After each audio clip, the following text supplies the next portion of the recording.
Banyaknya layanan fintech peer-to-peer atau pinjaman online ilegal menimbulkan masalah bagi masyarakat berupa suku bunga yang mencekik. Seperti kita tahu, dalam beberapa tahun terakhir, OJK sangat proaktif melindungi masyarakat dari jeratan hutang yang diberikan oleh pinjaman online ilegal.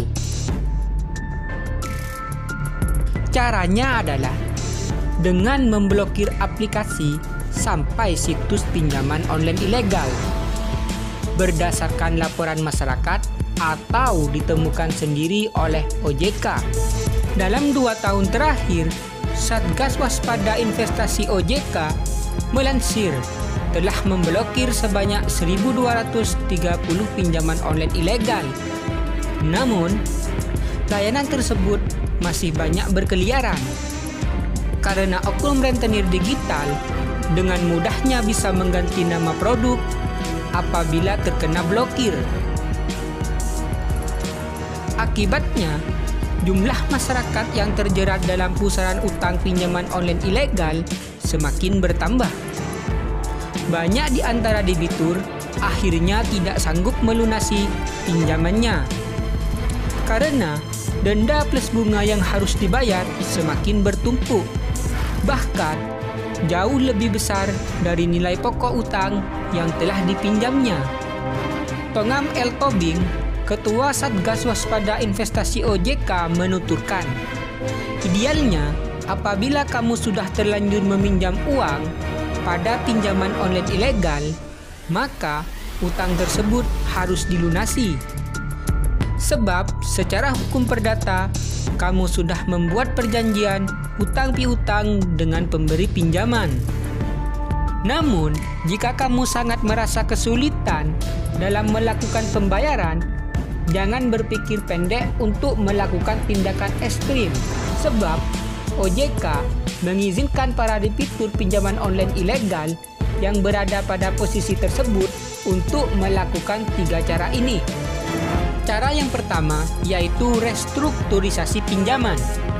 Togam menjelaskan, kalau kamu sudah terlanjur meminjam dan tidak mampu membayar saat jatuh tempo, maka bisa melakukan restrukturisasi pinjaman.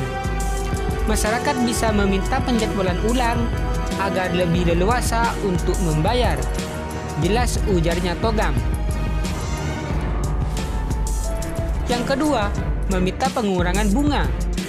Cara lain yang bisa dilakukan adalah dengan meminta pengurangan bunga.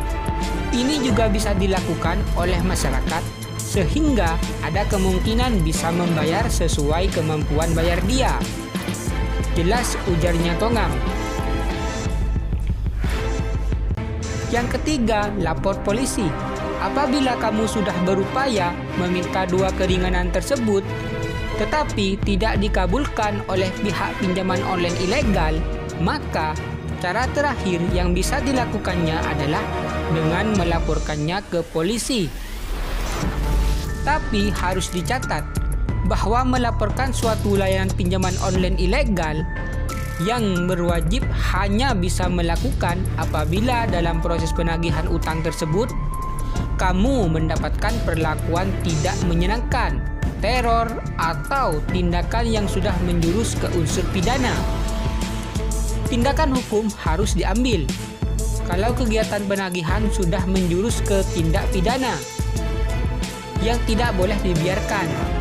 Dengan semakin banyaknya masyarakat yang lapor ke polisi dan semakin banyak tindakan yang dilakukan oleh kepolisian dalam rangka penanganan kasus ini, kami yakin akan membuat efek jera para pelaku pinjaman online ilegal. Jelas, ujarnya Togam.